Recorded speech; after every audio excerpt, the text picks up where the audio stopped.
तो इसमें अभी ऐसे लग रहा है कि जैसे हमने अभी तक जितना किया, जो कॉन्सेप्ट नोट पर हमारी चर्चा हुई और साथ में जो अभी हम इंट्रोडक्शन की जो बात कर रहे हैं, इसको ऐसे लग रहा है कि हम लोग सब थोड़ा विधिवत लिखित रूप में ले आए। मैं भी इसको लिख रही हूँ। आज इवनिंग तक आप लोग के साथ जितना मैं लिख पाती हूँ वो शेयर करती हूँ।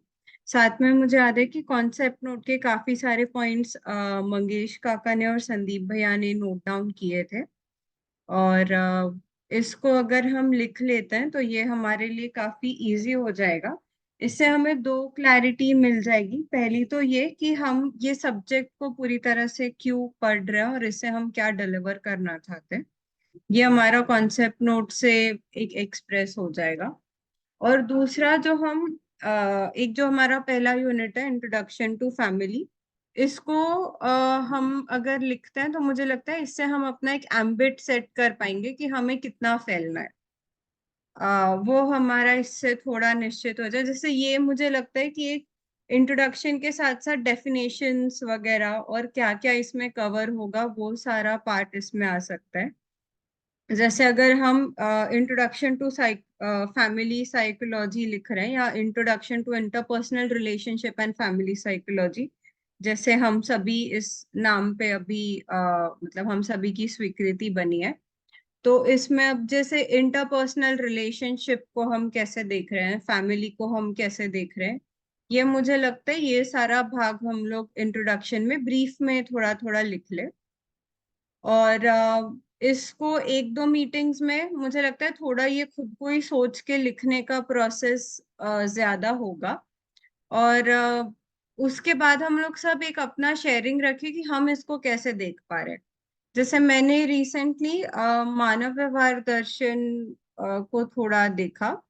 और मानव व्यवहार दर्शन में जहाँ जहाँ परिवार के कॉन्टेक्स्ट में बात की गई है उसको थोड़ा नोट डाउन भी किया। कई जगह ऐसा ध्यान गया कि परिभाषा में परिवार की बात की गई। और कुछ जगहों पर ऐसा लगा कि जो अनुभूति है उसी में परिवार की काफी चर्चा बाबा जी ने की। तो एक दो जगह मैं आप लोगों के साथ रेफरेंस शेयर करना चाहूंगी। तो जैसे अगर हम पेज नंबर 28 पे देखते हैं मानव व्यवहार दर्शन में, तो मानव व्यवहार दर्शन का पेज नंबर 28 का जो दूसरा अनुभूति है, उसमें लिखा है जागृत मानव परंपरा में हर परिवार में प्राप्त अर्थ का सदुपयोग धर्म नीति के रूप में तथा सुरक्षा राजनीति के रूप में प्रमाणित होता है। यही अखंड समाज सार्वभौम व्यवस्था का आधार है। और उसके बाद एक पॉइंट लिखा है, इसी प्रकार धर्म नीति व्यवस्था तथा राजनीति व्यवस्था का क्षेत्र बिल्कुल ही स्पष्ट है। जब यह दोनों व्यवस्थाएं एक दूसरे की पोषण अथवा पूरक न होकर एक दूसरे का शोषण या एक दूसरे के क्षेत्र में हस्तक्षेप करने लगते हैं, तभी सामाजिक असंतुलन उत्पन्न होता है और अमानवीयतावादी विचार एवं व्यवहार को पुष्टि मिलती है। विकल्प के रूप में मानवीयता की आवश्यकता उदय होती है। तो इसको पढ़ के ऐसा लगा कि हम इसका जो हमारा नेक्स्ट स्टेप है, मतलब हम अपना इंट्रोडक्शन लिखने के बाद जो हमारा नेक्स्ट स्टेप है वो है सब्जेक्ट में प्रॉब्लम स्टेटमेंट्स को आइडेंटिफाई करना। जैसे इसको हमने पहले भी एक दो बार रखा था। कल अखिलेश चाचा सेल्फ एंड पर्सनालिटी के मीटिंग में भी जुड़े थे। तो जैसे हम बात करें कि हम इस सब्जेक्ट में सोसाइटी में क्या प्रॉब्लम्स हो रहे हैं उसको आइडेंटिफाई करें। तो यही अनुभूति पढ़ के मुझे ऐसे लगा कि बाबा जी प्रॉब्लम स्टेटमेंट भी लिख कर दे रहे। मतलब सॉल्यूशन तो डेफिनेटली है ही, बट इस तरह जैसे उन्होंने, और आज ये प्रॉब्लम सोसाइटी में दिख रहा है।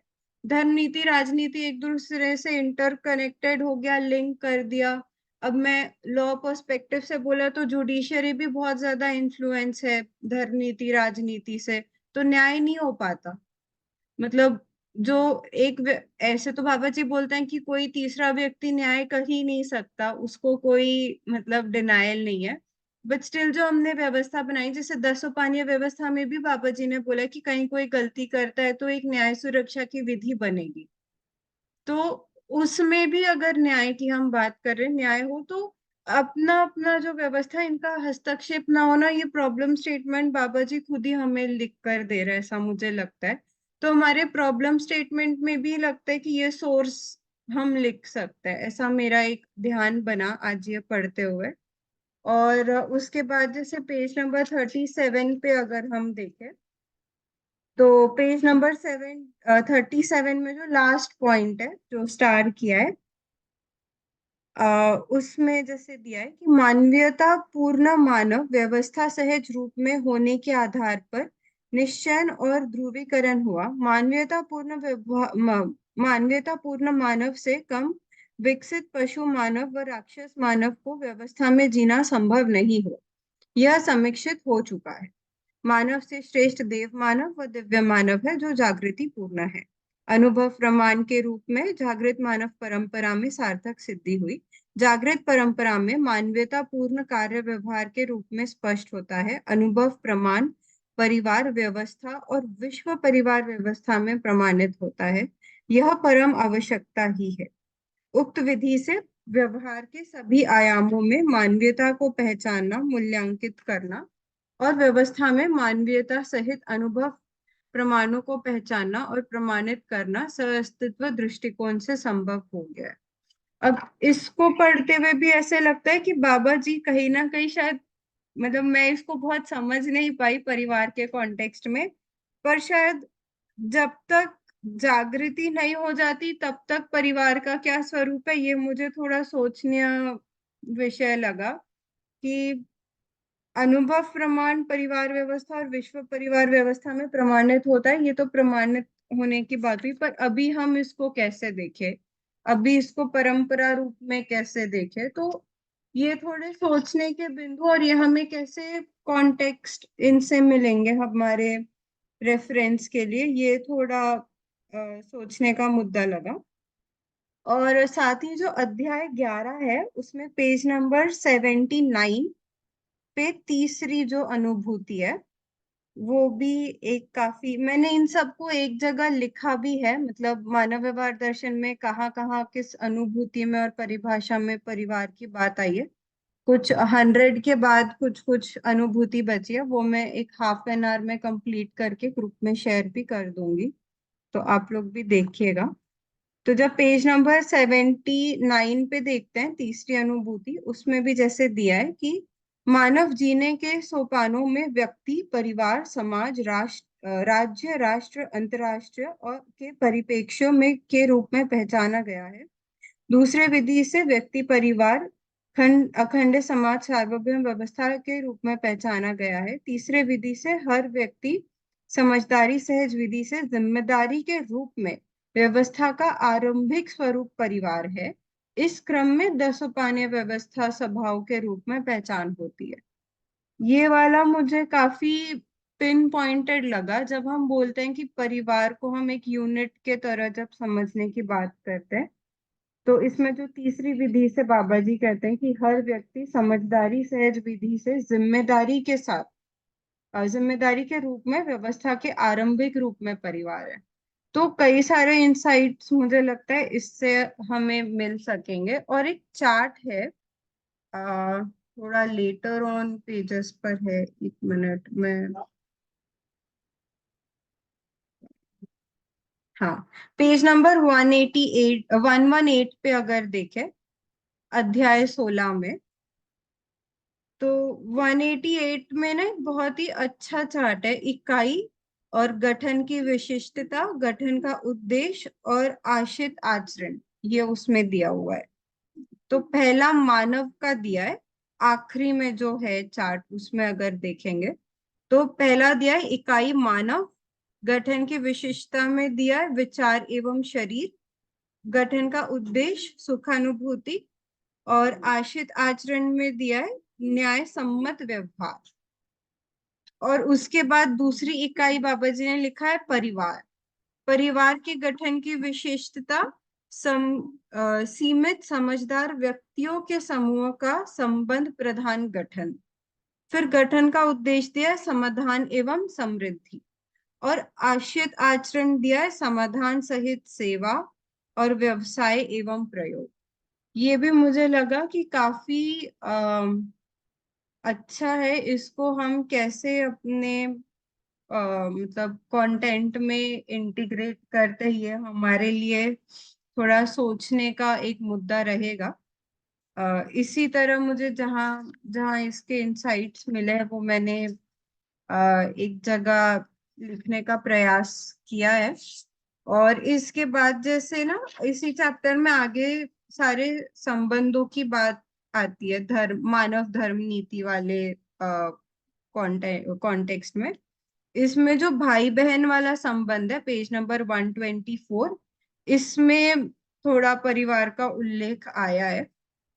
तो इस वाले पार्ट को भी मुझे लगता है, जैसे पति पत्नी संबंध जो है इंटरपर्सन, पेज नंबर 122 पे, इसको अब मुझे लगता है हम इंटरपर्सनल रिलेशनशिप में जब हम एक पति पत्नी संबंध की बात कर रहे हैं, तो ये एक बहुत अच्छा रेफरेंस का सोर्स मुझे लगता है एक मानव व्यवहार दर्शन से हमें मिल सकता है।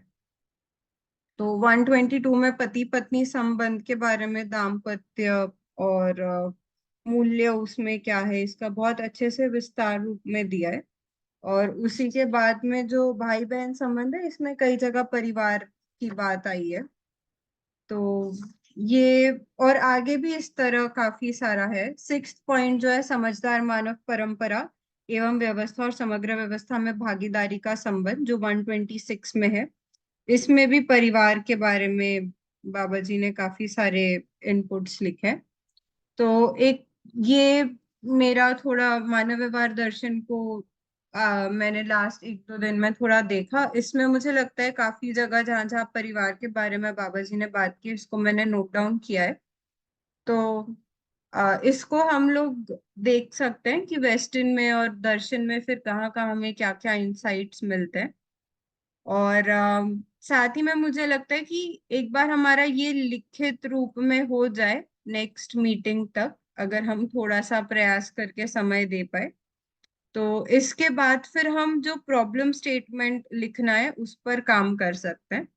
जब योगेश भैया से बात हुई थी तो उन्होंने ये चीज बोला है कि सितंबर तक ऐसा अपेक्षा है कि हम सब एक पेपर लिख पाए। सितंबर के वर्कशॉप में जब हमारा मिलना हो, तो जो हमारे सब्जेक्ट में रेलेवेंट आज के प्रॉब्लम्स है, हम उनको आइडेंटिफाई करके उसके सॉल्यूशंस हमें कैसे मिलते हैं। जैसे एक पीएचडी में जिस तरह प्रपोजल लिखते हैं ना, पहले एक प्रॉब्लम स्टेटमेंट होता है, फिर उसका लिटरेचर रिव्यू होता है, उसका इंट्रोडक्शन, और फिर एक प्रोसेस से फिर आप एक फाइनल कुछ सोल्यूशन बेस्ड उसके कंक्लूजन पे आते हो। तो इस तरह हम सब इसका विधिवत लिख पाए, तो हम सब, इन शॉर्ट, हम सबको एक एक पेपर प्रेजेंट करना है इस सब्जेक्ट में। इस तरह से उनका कहना था।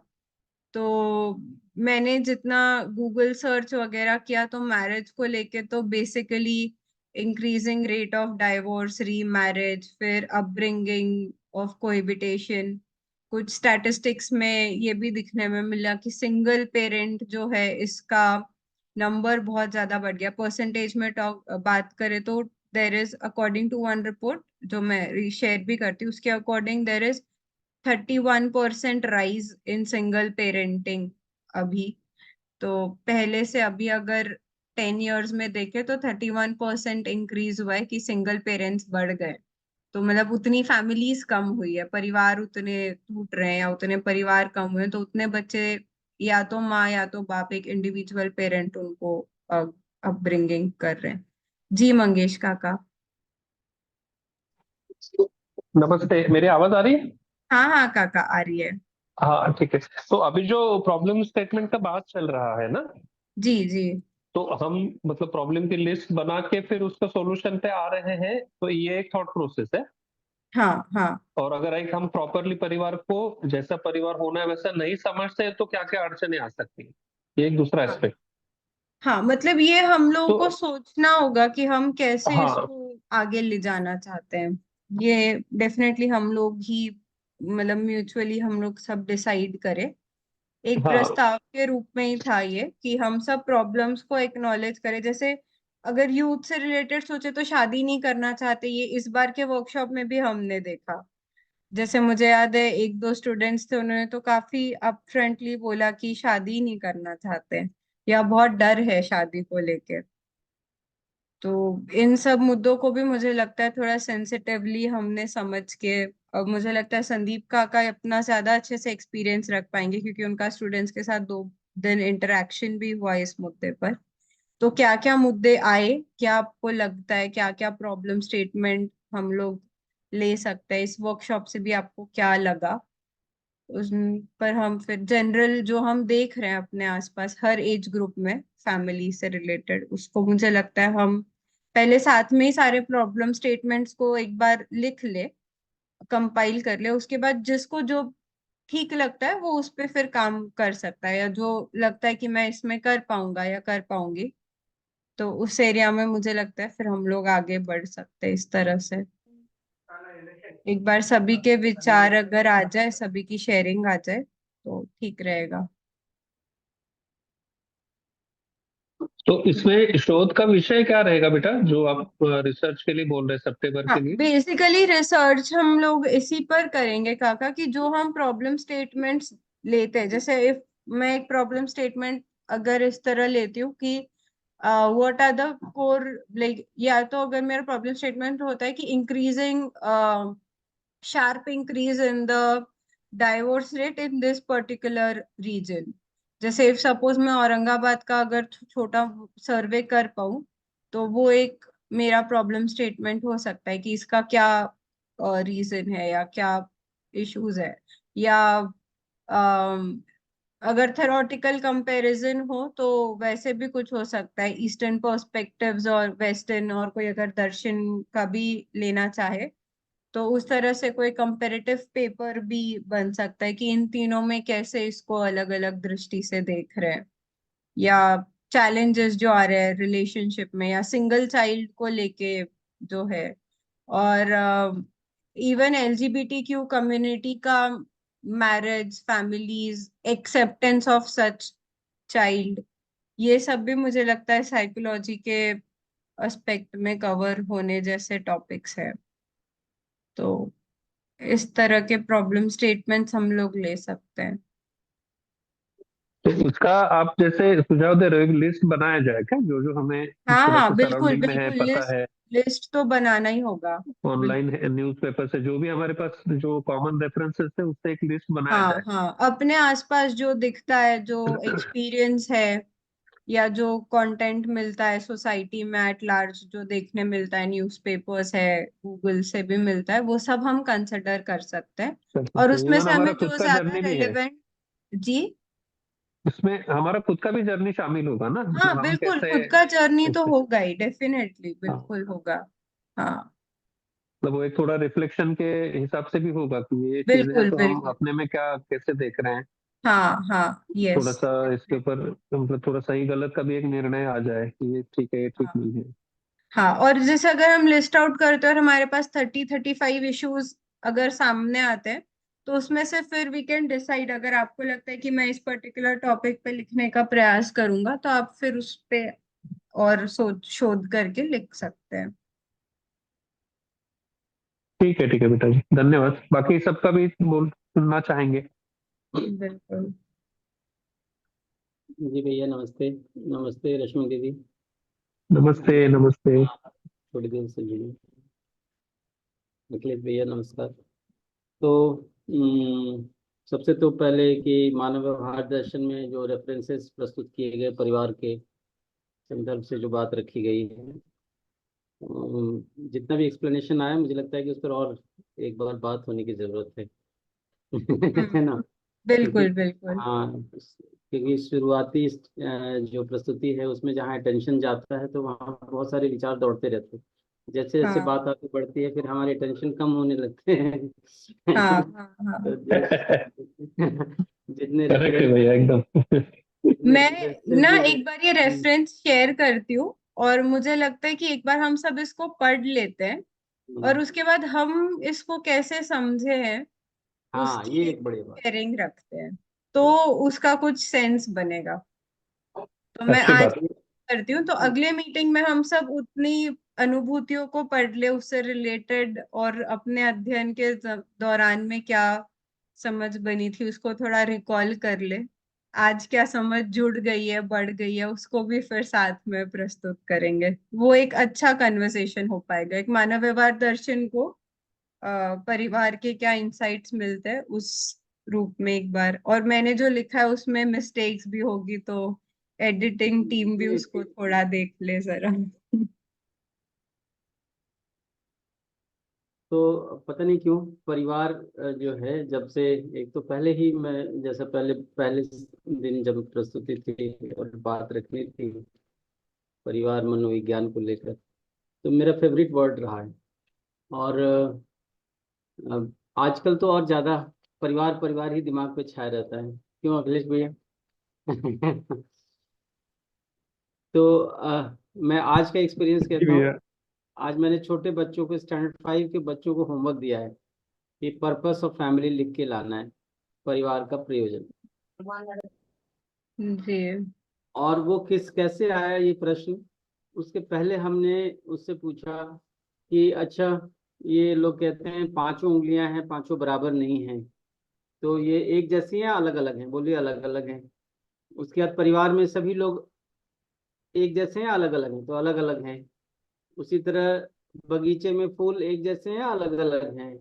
अलग अलग हैं, है ना। सब बच्चे एक राग में, चाहे वो स्टैंडर्ड 1 का हो या 5 का हो, ऐसे 8 बच्चे करीब सामने बैठे थे, तो वो सब ने अलग अलग बताया।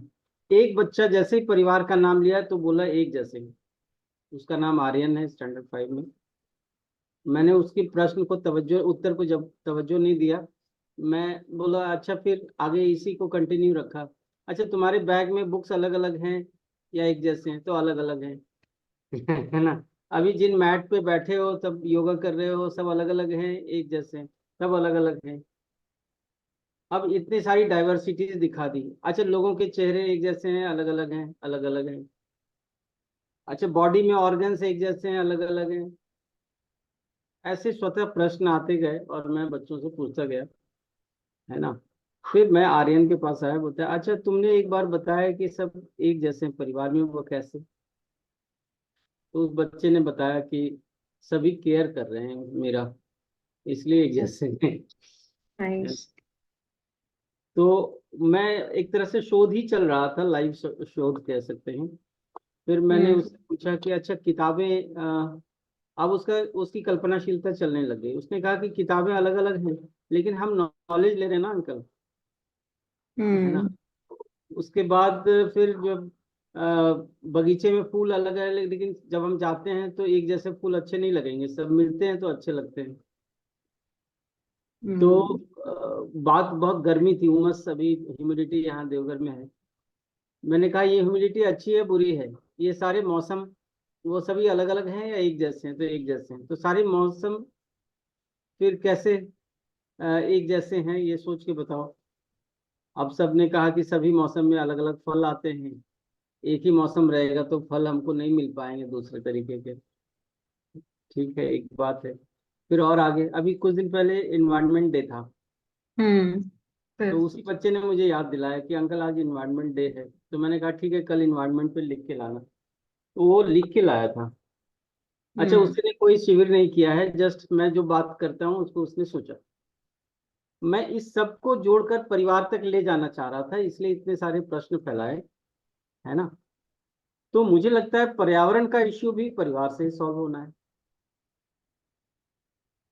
क्योंकि जो यहाँ पर एक बढ़िया जो अभी अनुभूति आई परिवार को लेकर, जो अभी आपने पढ़ा कि गठन वाला जो चार्ट बताया, है ना। हम्म। सीमित समझदार व्यक्तियों के समूह का संबंध प्रधान गठन, हम्म। संबंध प्रधान गठन है, ये वो कोर जगह है, सेंट्रिक। जब हम आदमी आदमी से संबंध को समझ रहे हैं और इस परिवार को एक गठन के रूप में समझ रहे हैं, तब हम इससे अगली कड़ी का जुड़ाव देखते हैं। तो जैसे आज का प्रश्न मैंने उन बच्चों को दिया है कि परिवार का प्रयोजन क्या है, तो सबने, छोटे बड़े सबने यही कहा, एक दूसरे की केयर होती है, सभी लोग हर तरह का काम करते हैं और सब लोग अच्छे से जी पाते हैं। लेकिन कोई भी अगली कड़ी के बारे में जोड़ के नहीं बता पाया। इवन जो 80 ईयर्स के लोग हैं, और अच्छे एजुकेशन डिपार्टमेंट से रिटायर हैं सब, आधी तो टीचर हैं, कुछ मम्मियाँ हैं, और फिर सारे बच्चे थे। वो अगली व्यवस्था से जोड़ के बता, मतलब कि वो सोचने का अभ्यास ही नहीं। तो संबंध प्रधान गठन जब यहाँ समझते हैं तो परिवार एक गठन है, वो अगली कड़ी से कैसे जुड़ता है, तो परिवार समाज से जुड़ता है, फिर समाज जो है वो समग्रता से, परंपरा से जुड़ता है।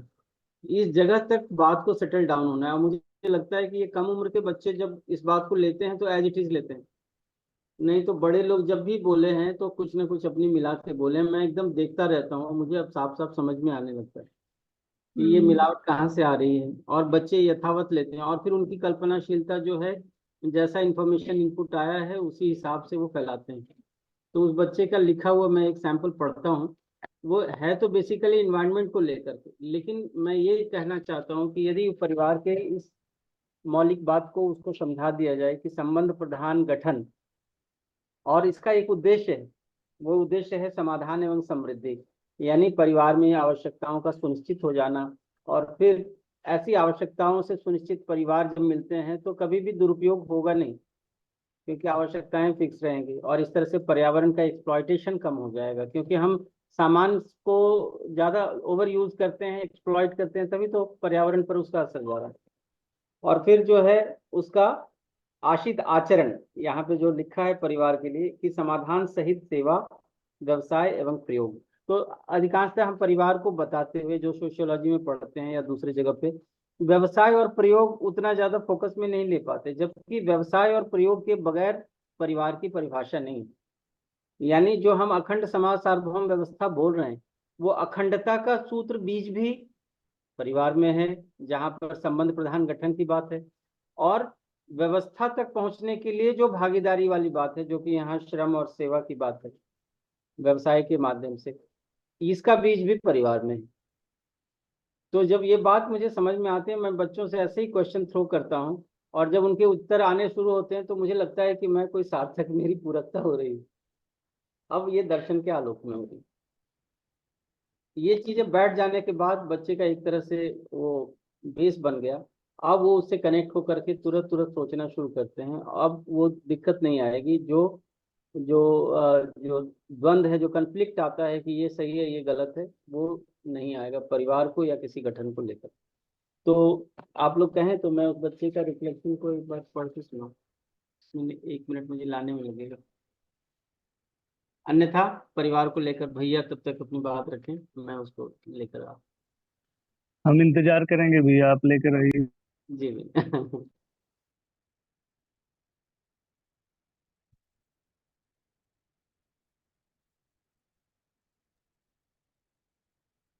तो जब तक भैया आते हैं तब तक जो कुछ मैंने आप लोगों से सुना, एक तो नेतल बेटा जी ने बहुत अच्छी बातें कही।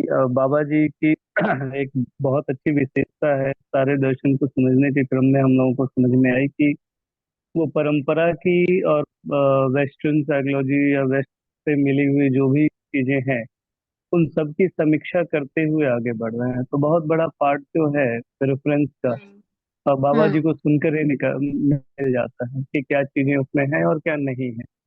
और सारी उपलब्धियों की भी बात करते हैं, और जो कमी रह गई है, गैप रह गया, उसकी भी बात करते हैं। तो इस पे ध्यान चला जाता है। ये बात और है कि वहाँ बाबा जी ने एक एक चीज का और एक एक पुस्तक या एक एक ग्रंथ का रेफरेंस नहीं दिया है, जिसको टेक्स्ट बुक के फॉर्म में लिखने में आवश्यकता पड़ सकती है, परंतु ध्यान दिलाने के लिए बाबा जी ने ऐसा किया है। तो एक पॉइंट उस पर ध्यान चला गया है। बाकी संसार में दो ही समस्याएं दर्शन के हिसाब से दिखाई देती हैं, एक फैमिली वार्मिंग और एक ग्लोबल वार्मिंग। और उसमें भी जब करने जाते हैं तो पता लगता है कि ग्लोबल वार्मिंग का रीजन भी फैमिली वार्मिंग है और सॉल्यूशन भी फैमिली वार्मिंग। तो मतलब फैमिली वार्मिंग का सॉल्यूशन होने से ग्लोबल वार्मिंग का सॉल्यूशन निकल आएगा, क्योंकि ये भी उसी में निहित है। संदीप भैया शायद नोट लेकर आ गए हैं। संदीप भैया प्लीज कंटिन्यू कर। बहुत सुंदर, ठीक है, बहुत बढ़िया, बहुत प्यारी है। तो ये बुक भी आ गया, मैंने बच्चे का, ये देखिए हैंड राइटिंग है उसकी, और इसने 4 पेज लिखा।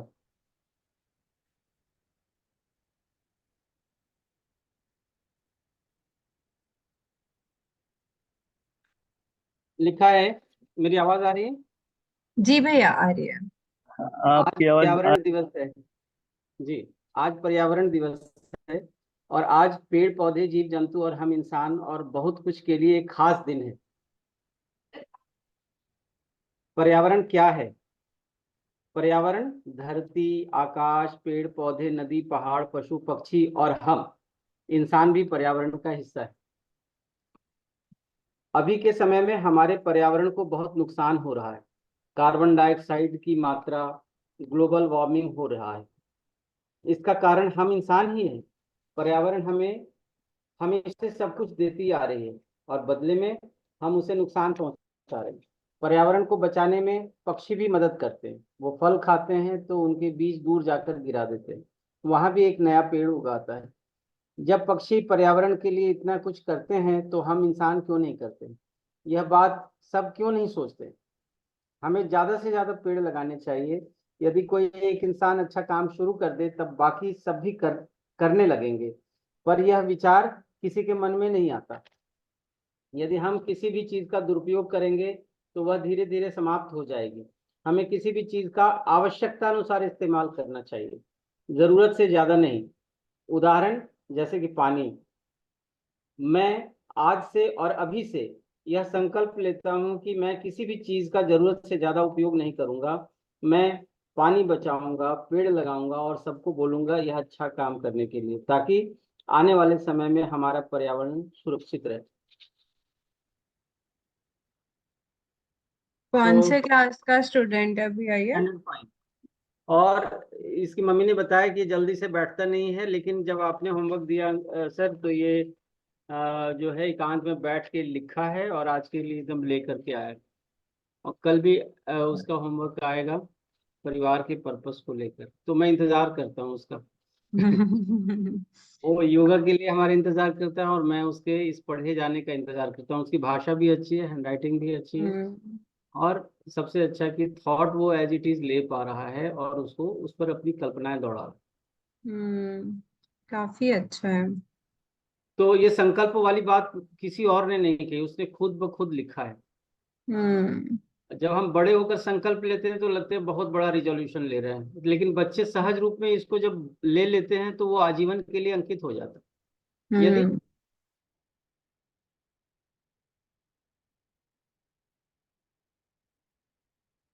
भैया, आपकी आवाज नहीं आ रही।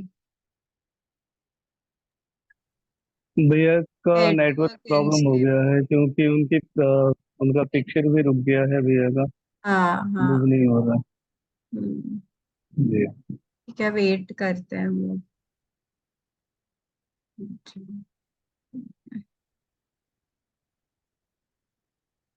भैया काफी अच्छा प्रयोग कर पा रहे हैं और समाज के साथ डायरेक्टली जुड़े हुए हैं, और काफी वक्त समाज में दे रहे हैं बच्चों को और बच्चे बड़े बुजुर्गों को। तो ये योगा एक्सरसाइज और ये भी एक अच्छा कार्यक्रम है समाज के साथ अटैच होने का, जुड़े रहने का।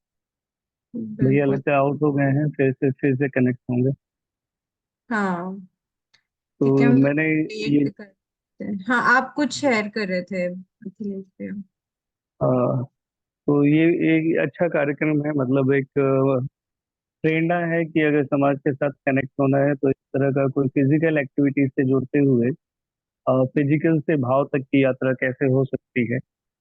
और अधिकांश लोगों को यही देखा मैंने, बाबा रामदेव को भी देखो तो फिजिकल एक्टिविटी से स्टार्ट किया और उसके बाद फिर बाकी चीजें साथ साथ बोलते रहे। तो कैसे वो ब्रेन वॉशिंग का फिजिकल एक्टिविटी से करते हैं, तो हम अच्छी चीजें क्यों नहीं फिजिकल एक्टिविटी से स्टार्ट करके ले जा सकते हैं। और परिवार के बारे में जितना कहा जाए उतना कम है, क्योंकि एक अभी कुछ दिनों पहले ही चर्चा हो रही थी हमारे ग्रुप में। परिवार जो है पूरे समाज की सबसे समाज की एक आधारभूत इकाई है। मतलब व्यवस्था की सबसे छोटी इकाई परिवार है। व्यवस्था को समझने का अगर कोई कार्यक्रम कहीं से शुरू होता है तो एक परिवार में शुरू होता बिल्कुल। है। और सेल्फ का डेवलपमेंट जो है वो भी परिवार में होता है, परिवार के एटमॉस्फेयर में होता है, परिवार या परिवारों के संयुक्त अभिव्यक्ति के रूप में एक व्यक्तित्व तैयार होता है, एक पर्सनैलिटी तैयार होती है। तो पूरे राष्ट्र के निर्माण का आधार परिवार है, समाज के निर्माण का आधार परिवार है। तो हम्म। परिवार की जिम्मेदारी जो है वो बहुत बड़ी जिम्मेदारी है। इंडिविजुअल की अपब्रिंगिंग परिवार में ही होगी। तो परिवार में केवल इंडिविजुअल को मूल्य समझ में, एक इंडिविजुअल के मूल्य समझ में आने से उसका डेवलपमेंट नहीं हो पाता, जब तक कि परिवार के सभी लोग उन मूल्यों के साथ नहीं देते। और परिवार में जो भी व्यवस्था होती है, चाहे वो मूल्यों की बात करें, भाषा की बात करें, और पूरे जो दिनचर्या जैसी होती है, लगभग उसी दिनचर्या को बच्चा अडॉप्ट करते हुए आगे बढ़ता है, और उसी से उसका व्यक्तित्व बनता है। दिनचर्या, भाषा, व्यवहार, झूठ सच बोलने की हैबिट, और भी अगर परिवार में भाषा बहुत उच्च दर्जे की है तो बच्चा उच्च दर्जे की भाषा बोलता है। तो हम हम्म। देख रहे हैं कि सेल्फ के लिए भी परिवार और राष्ट्र के लिए भी परिवार, तो एक एक मानव से लेकर एक राष्ट्र तक के निर्माण में, एक विश्व के तक के निर्माण में परिवार है। परिवार से ही ये धरती को युद्ध मुक्त करने का कार्यक्रम निकलेगा, तो परिवार से ही निकलेगा। परिवार में समृद्धि का प्रमाणित होने की एक जगह है जहाँ समृद्धि प्रमाणित होती है। समृद्धि प्रमाणित होगी तो चारों अवस्थाओं में संतुलन प्रमाणित हो पाएगा।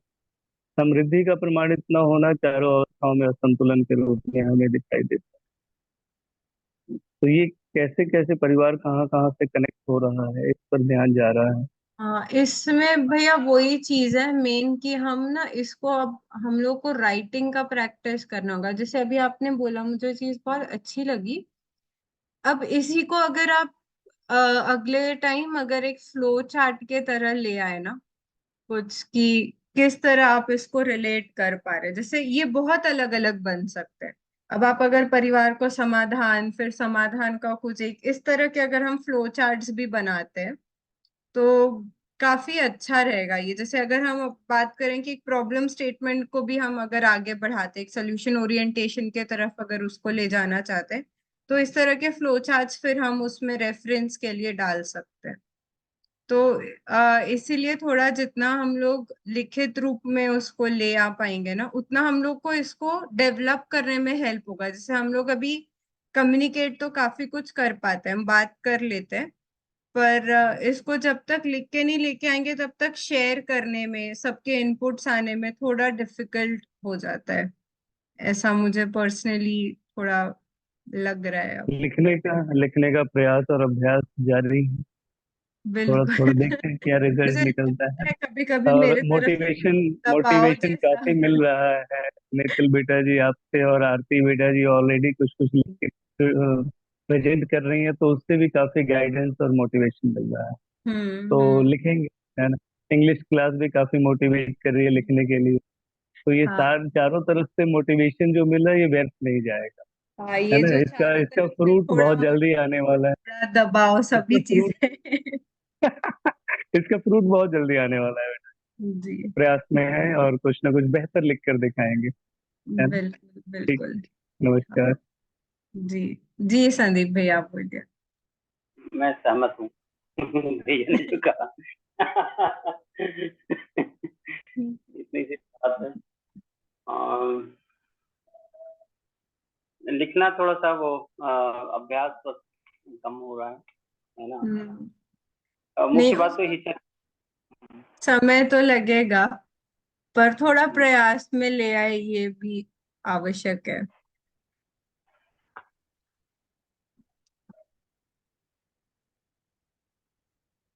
ठीक है। तो अगले दिन जो है वो परिवार जो मैंने मान व्यवहारवादी समाजशास्त्र से जो रेफरेंसेस निकाले थे परिवार को लेकर, उसको मैं हम्म। कलेक्ट कर अपनी भाषा में रखते हुए हाँ कोशिश हाँ, करूंगा कि मैं आप लोगों के साथ ना एक बार ये स्क्रीन शेयर कर देती हूँ जो मैंने लिखा है। आप लोग इसमें करेक्शन भी देखिएगा, मतलब आई एम श्योर इसमें मिस्टेक्स है। मैंने भी जब अभी रीड करना शुरू किया तो मैंने कई जगह टाइपिंग में मिस्टेक्स की है। तो आप लोग इसको जहां जहां आवश्यक हो करेक्ट कीजिए। ये मानव व्यवहार दर्शन का अभी मैंने इसमें लिखा है। और आज इसमें थोड़ा वेस्टर्न और ईस्टर्न पर्सपेक्टिव का भी जोड़ने का प्रयास करूंगी। और इसमें जो भी पढ़ते हैं आगे जैसे जैसे उसको लिखने का प्रयास कीजिए। जैसे एमएसएम पर्सपेक्टिव में मैंने इसमें मानव व्यवहार दर्शन में जहां जहां मिला, पेज नंबर 19 में ये एक अनुभूति है उसको लिखा। इसी तरह 21 22 जहां जहां मिला है उसको सारा ही ऐसे नोट डाउन किया है। ये वाला मुझे पर्सनली काफी अच्छा लगा, जो पेज नंबर 188 पर दिया है टेबल। इसमें परिवार वाला भी काफी अच्छा, और इसी से फिर मानव, परिवार, समाज, राष्ट्र, अंतराष्ट्र सबको बाबा जी रिलेट करके बता रहे हैं। स्टार्ट में एक वर्ड छूट गया, परिवार के गठन में जी। गठन है शायद वहां से। अच्छा, हाँ वो मतलब वही, उसमें एक बार वो ना। मात्रा की त्रुटि ठीक हो जाएगी, मात्र और क्या कर रहे हैं। हाँ नहीं नहीं, गठन नीचे लिखा है किताब में, एक लाइन छोड़ करके, मतलब गैप के साथ लिखा है, इसीलिए वो यहाँ पे इंडोर्स नहीं हो पाया। एक्चुअली गठन के बगैर हम कैसे कहेंगे कि गठन की विशिष्टता क्या है। हम्म। वर्ड छूट गया। हाँ, तो इस तरह से मैंने अभी इसको प्रयास किया है जितना मैं कर पाई। इसमें अगर आप लोग को कुछ लगता है ऐड करे तो इसमें करते हैं। और ठीक ठीक। साथ ही में प्रॉब्लम स्टेटमेंट्स भी मैं इसमें अब जैसे जैसे मुझे लगता है समझ में आता है मैं लिखती हूँ। इसी ड्राफ्ट में सब लोग हम लोग एडिट करते हैं। मैं सभी के मेल आईडीज इसमें डाल देती हूँ, तो आप सब इसको एडिट कर पाएंगे। एडिटोरियल राइट्स हम सभी जितने ग्रुप में मेंबर्स हैं उनके पास रहेगा, तो इस डॉक्यूमेंट को भी डेवलप कर सकेंगे। आप जो समाज शास्त्र का लिख रहे हैं ना, मैं ऐसे जी मनोविज्ञान मतलब दर्शन के सारे पुस्तकों का परिवार का रेफरेंसेस मैं डाल दूंगी 2 3 दिन में। उसको आप लोग एडिट कर लीजिएगा बस पेज के साथ चेक कर करके। और बाकी भी हम फिर इसी में आगे प्रॉब्लम स्टेटमेंट और अपना लिखने का इसमें फिर कर सकते हैं। तो एक ये प्रयास है, इसमें आप लोग देखिए इसको कैसे और हम लोग कर सकते हैं वो बताइएगा। अगर कुछ इनपुट्स हो तो वो भी बताइए मंगेश काका, संदीप भैया।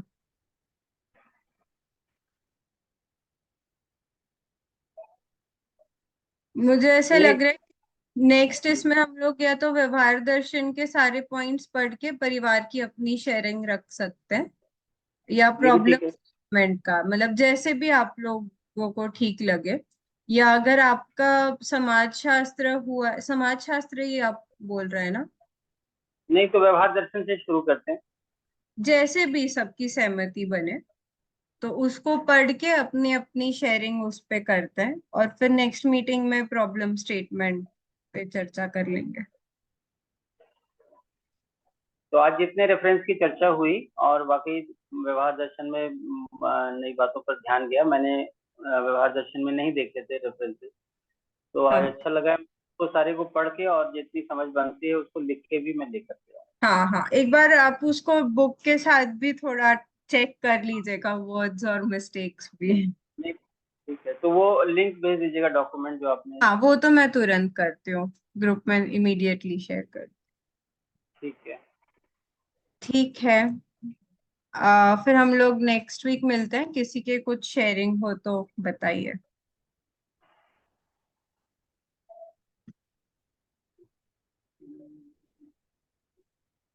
मंगेश काका,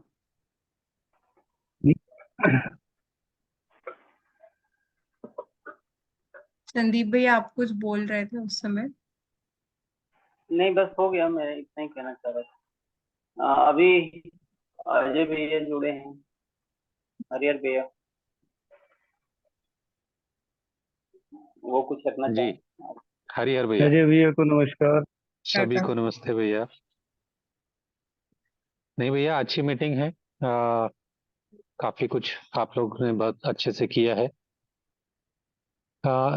मैं थोड़ा सा इसको जो देख रहा हूँ तो मुझे ये प्रॉब्लम स्टेटमेंट्स ही दिखाई दे रही हैं कि हम लोग जितना भी, जब मैं परिवार और परिवार की व्यवस्था को देखता हूँ तो मुझे ऐसा परिवार नहीं दिखाई देता जहाँ पे बच्चों के साथ में ये प्रयोग नहीं हो रहे, या कोई भी परिवार अपने बच्चों को ये शिक्षाएं नहीं दे रहा। इसको नैतिक शिक्षा के रूप में तो परिवार देख रहे हैं, और हर परिवार अपने परिवारजनों को, अपने आने वाली जो भावी पीढ़ियां हैं उनको वो ये सब बता ही रहा है, लेकिन उसको जीते हुए लोग नहीं दिखाई दे रहे। तो जैसे अभी भैया ने अपना शेयरिंग किया कि एक बच्चे ने उस तरीके से अपना एक नोट लिखा और अपने लिए संकल्प किया।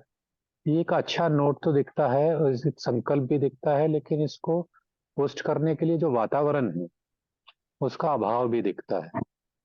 मैं अपने परिवार में देखता हूँ, अपने साथ खुद के यात्रा को देखता हूँ, तो मैं अपने बचपन में सेम ऐसे ही देखता था, ऐसे ही सोचता था कि सब कुछ इतना अच्छा क्यों नहीं रहता है, और धीरे धीरे देखा तो सब चीजें बदल गई।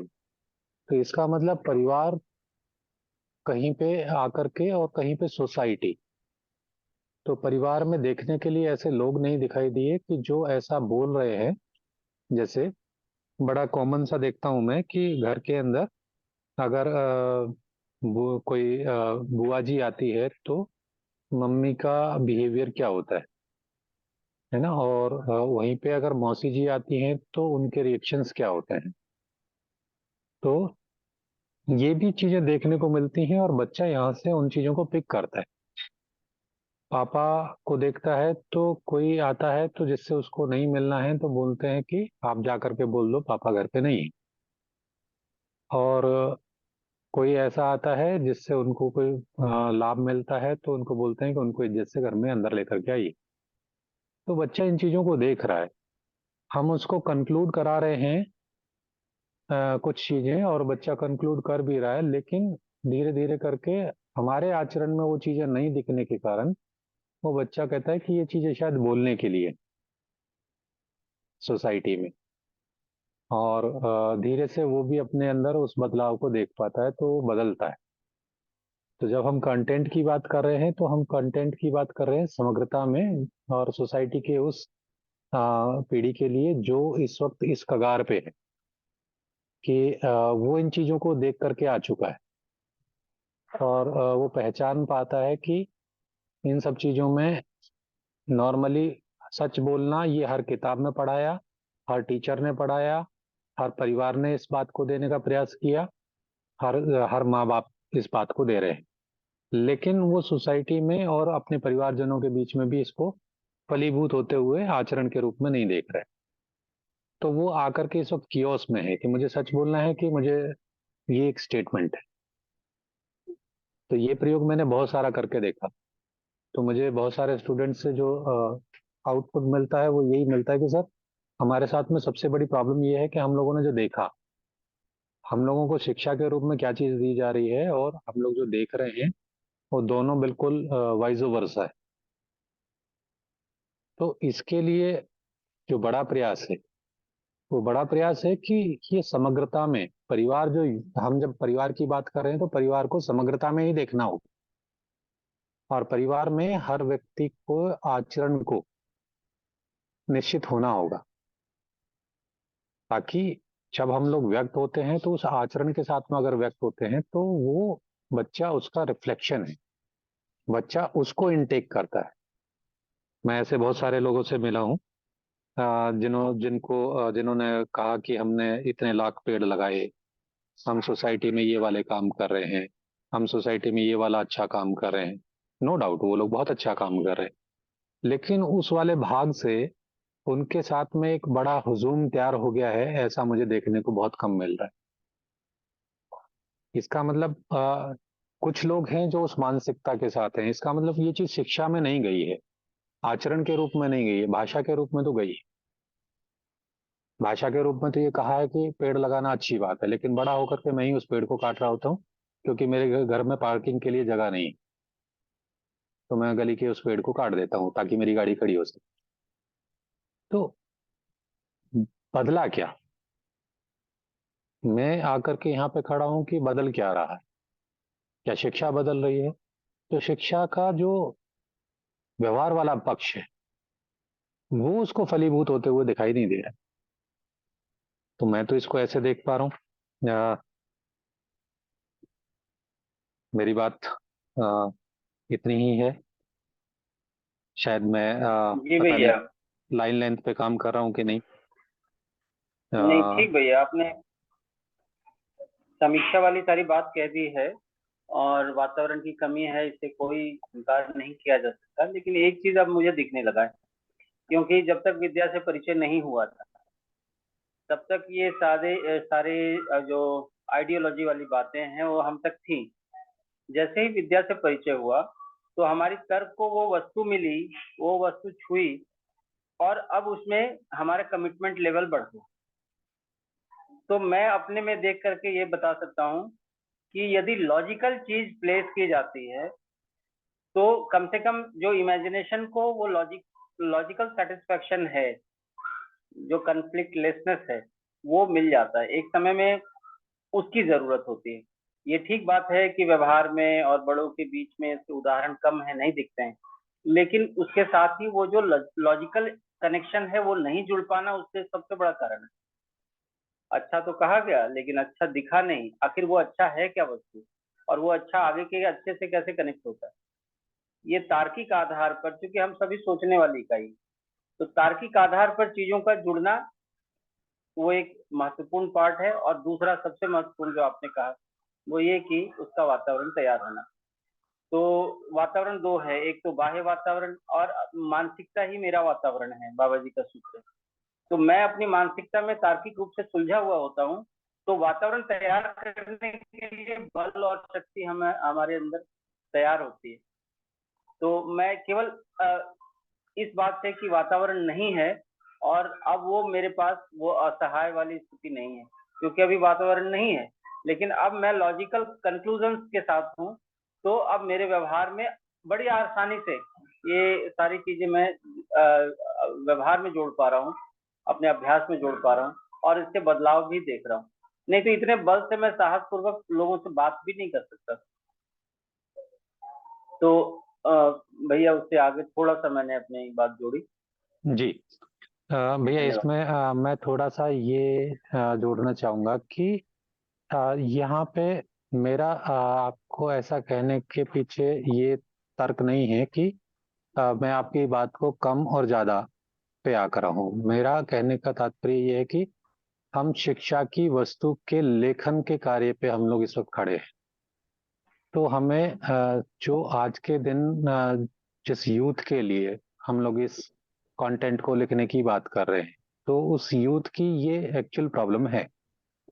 पहले हमें इस पे आकर के तो खड़ा होना पड़ेगा कि वो यूथ ठीक है। हम ऐसा मानते हैं कि हम उस तार्किक आधार पे पहुंच गए हैं, हमें दर्शन का अ, सानिध्य मिल गया है, हम दर्शन की भाषा से अपने अंदर होते हुए परिमार्जन को देख पा रहे हैं। ये हमारे हमारे अपने लिए है। मेरा मेरा कहने का तात्पर्य इतना है कि हम जब वस्तु लेखन की बात कर रहे हैं, तो वस्तु लेखन में अब जो सामने स्टूडेंट है जिसके लिए ये पाठ्य पुस्तक हम लोग लिखने की बात कर रहे हैं, उस तक वो बात पहुंचे कैसे, ये दर्शन पहुंचे कैसे। तो पहले उसको उस मनोवृत्ति पे लेकर के आना होगा कि वो पहले इस बात से अपने आप को कनेक्ट फील कर पाए कि यस, ये प्रॉब्लम्स तो आई कैन अंडरस्टैंड, ये मेरे साथ होती, ये मैं देखता हूँ, ये मैंने अपनी जिंदगी में देखा है, ये मेरे साथ हुआ है, मेरे अपने आसपास देखा है। तो इन चीजों से जैसे कनेक्ट होता है, तो अब वहां पे जब हम अपना आंसर लेकर के जाते हैं कि यहाँ पे जो दर्शन है वो एक विकल्प के रूप में हमें ये प्रस्ताव देता है कि ऐसे जिया जा सकता है, और उसके कुछ लोग इस मॉडल के रूप में खड़े हैं, उसको जी रहे। इससे उसका विश्वास बनता है, उसकी जिज्ञासा ये बनती है कि वो ऐसे मॉडल्स को जाकर के देखे। हम लोग भी जाकर के देखते हैं, बहुत सारे मॉडल्स को देखने के लिए हम लोग अक्सर जाते ही हैं, बहुत सारे लोगों को हम लोग सुनते ही हैं। तो उनके पास जाने तक की जिज्ञासा भी, अगर उसके एक लेख से अगर उसके पास जाने की जिज्ञासा भी हम एक यूथ के अंदर डिजाइन कर पाए, तो मुझे लगता है कि वो एक सार्थक दिशा होगी। मैं आपके लेख को गलत और सही नहीं कह रहा हूँ भैया, है ना। मेरा भैया मेरा पक्ष इतना है कि मैं उसमें ये देख पाऊँ कि वो यूथ हमारा एक एक यूनिवर्सिटी का बच्चा है ना। हमारे पास बच्चे आए, हमने सबने उस वर्कशॉप में देखा, वो आए तो उनकी मानसिकता कैसी थी, किस मानसिकता किस परिवेश से आए, क्या सोचा, फिर उनका reflection first day second day में क्या था।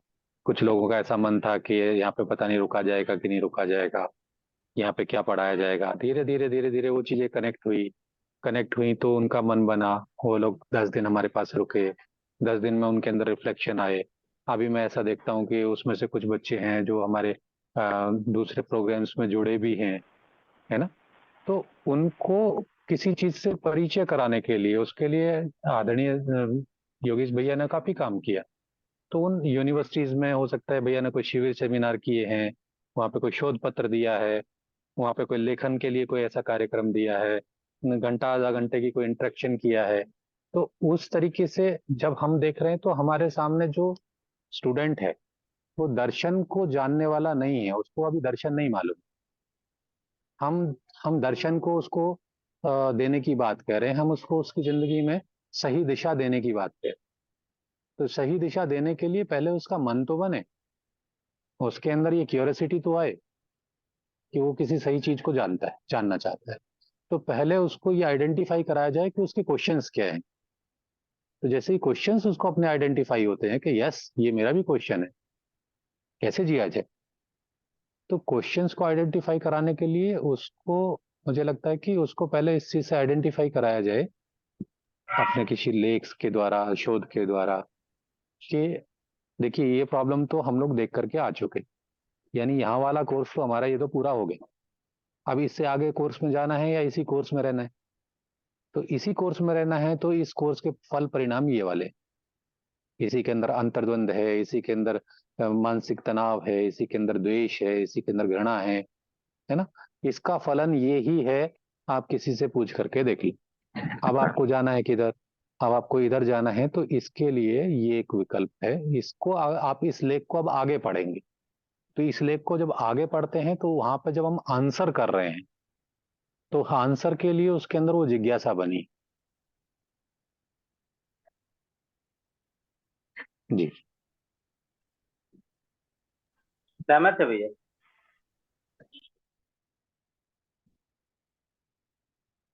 जी भैया, बहुत बढ़िया। आपके बोलते बोलते मेरा ध्यान एक दो बातों पर गया जो कि प्रॉब्लम स्टेटमेंट के रूप में मुझे लगती हैं। जैसे मुझे, मैंने कहीं पढ़ा था, अब मुझे ये याद नहीं कि मैंने किस पुस्तक में पढ़ा था, कहाँ पढ़ा था, कि जो परिवार है ये हमें बहुत स्वार्थी बनाता है। और परिवार एक बंधन है, परिवार एक बांधता है, और मतलब ऐसी चीज है जो आदमी का विकास नहीं होने देता है। और कहीं मैंने ये पढ़ा था कि सैनिकों को विवाह नहीं करना चाहिए, सैनिकों का परिवार नहीं होना चाहिए। जिस अगर सैनिकों का परिवार नहीं होता है तो वो और अधिक जोश के साथ युद्ध लड़ सकते हैं, और उनके अंदर वो भावुकता नहीं होगी परिवार के प्रति, तो वो ज्यादा समर्पित हो पाएंगे। इस तरह की कोई चीज मैंने कभी पढ़ी थी और वो मुझे काफी लॉजिकल लगी थी और एक्सेप्ट भी हुई। तो मुझे ध्यान गया कि इस तरह की चीजें भी रिटन फॉर्म में अगेंस्ट फैमिली हैं जो अवेलेबल है सोसाइटी में। तो इस पर भी मतलब ये भी एक प्रॉब्लम स्टेटमेंट के रूप में मेंशन की चीज हो सकती है, ऐसा मेरा ध्यान गया। जी नमस्कार। जी भैया, हाँ प्रॉब्लम स्टेटमेंट्स तो ये हमारी हो गई, ये तो हम इन कंक्लूड कर ही रहे हैं। प्रॉब्लम स्टेटमेंट ये कंक्लूड करना है हमें एक बहुत छोटे से भाग में, ताकि उसका एक चित्रांकन हो जाए, उसके चित्रण में ये बात स्थिर हो जाए कि हाँ अजय, ये वाले क्वेश्चन। जी। हाँ अजय का इसमें यही प्रयास है। जैसे नेक्स्ट वर्कशॉप जो हम प्लान कर रहे हैं सितंबर में, तो पहले अगर प्रॉब्लम स्टेटमेंट को हम आइडेंटिफाई करते हैं, प्रॉब्लम स्टेटमेंट एज इन यही चीज कि आज इश्यूज और चैलेंजेस सोसाइटी में क्या है। तो ये जो है ये ऐसी चीज है जो वाइडली सभी को पता है, सभी फेस कर रहे हैं। तो इसको हम प्रॉब्लम स्टेटमेंट से इसीलिए शुरू कर रहे हैं क्योंकि वो एक स्थिति है जहाँ हम लोग अभी है, या एक स्टूडेंट वहां पर है, या वो चीज सोसाइटी में देख रहा है। तो इसीलिए उस चीज को इसीलिए आइडेंटिफाई करना जरूरी है ताकि वो रिलेट कर पाए और वो इस चीज को एक्सेप्ट कर पाए और समझ पाए कि हम क्या बोलना चाह रहे हैं। और इवेंचुअली हमारा मतलब प्रोसेस और वे फॉरवर्ड यही होगा कि हम पहले प्रॉब्लम स्टेटमेंट को आइडेंटिफाई कर ले। प्रॉब्लम स्टेटमेंट को आइडेंटिफाई करना मतलब आज की डेट में जो जो इश्यूज और चैलेंजेस है सोसाइटी में उनको समझना। इश्यूज और चैलेंजेस को समझते हुए हम एक प्रॉब्लम स्टेटमेंट्स की लिस्ट एक बना सकते हैं। अब प्रॉब्लम स्टेटमेंट की लिस्ट के बाद ही हमारा मेन काम शुरू होता है कि इसमें से कौन सा पॉइंट है जो मुझे लगता है कि मैं इस पे काम करना चाहता हूँ या काम करना चाहती हूँ। And working on that problem statement is final state वही है कि जब मैं उसका कंक्लूजन एक निकाल पाऊँ। अब मैं थेरोटिकल कंक्लूजन उसका तभी दे पाऊंगी जब मेरे पास उसके या तो कुछ प्रैक्टिकल लाइफ एग्जांपल्स हो या मैं खुद उस चीज को जी चुकी हूँ या मैंने किसी को जीते हुए देखा है। तो प्रोसेस हमारा वही है जैसा आप बोल रहे हैं या हम सब मुझे लग रहा है उसी चीज को बोल रहे हैं। और इसी को अब हमें एक प्रॉपर लिखित रूप में लेकर आना है और यही चीज आगे स्टूडेंट्स तक या अपने राइटिंग्स के थ्रू इसी चीज को कम्युनिकेट करना है। तो हम लोग अभी यही सोच रहे हैं कि नेक्स्ट मीटिंग में एक बार मानव व्यवहार दर्शन में हमने कुछ पॉइंट्स आइडेंटिफाई किए जो परिवार के बारे में बात करते हैं। तो हम लोग एक बार उस पर चर्चा कर ले, उस पर हमारी थोड़ी शेयरिंग कर लेते हैं और आने वाले फिर फॉरवर्ड क्लासेस में हम लोग एक बार इश्यूज चैलेंजेस को आइडेंटिफाई करते हुए प्रॉब्लम स्टेटमेंट्स लिस्ट डाउन कर ले और फिर उस पे हम लोग इंडिविजुअली फिर या दो लोग एक कोई पर्टिकुलर टॉपिक पे इस तरह से जैसा भी हो पाए उस पे हम फाइनली एक सोल्यूशन कैसे निकलेगा। अब वो वेस्टर्न पर्सपेक्टिव से कुछ सोल्यूशन मिला होगा उसको भी हम एक्नॉलेज करें और फाइनली दर्शन से उसका क्या सोल्यूशन निकलता है। कुछ सैंपल के लिए जैसे लिविंग मॉडल्स जहाँ है उसका आप कुछ एग्जाम्पल कोट कर सकते हो। तो इस तरह से हम उसको एक रिसर्च पेपर के रूप में लिखने का प्रयास करेंगे। बढ़िया बेटा, बढ़िया, खूब जी शानदार। जी काका। मतलब इवेंचुअली प्रोसेस वही है कि हम सोल्यूशन तक पहुंच पाए और आज के जो प्रेजेंट डे इश्यूज है उसका हम सोल्यूशन निकाल पाए जी, तब वो चीज रेलेवेंट होगी। बढ़िया, खूब बढ़िया बेटा। ठीक है। ठीक है तो आज का मीटिंग हम रोकते हैं संदीप भैया और अगले मीटिंग में फिर सभी मैं को नमस्कार। नमस्ते मैं शेयर करती हूँ आप लोग देखिएगा उसमें कुछ करेक्शंस हो तो कीजिए और हम लोग फिर उस पे अगली मीटिंग में चर्चा करते हैं। बढ़िया, खूब शानदार। सभी को हरिहर। ठीक है नमस्ते हरिहर गुड नाइट। सभी को नमस्ते, हरिहर। नमस्ते सभी को। हरी हरी।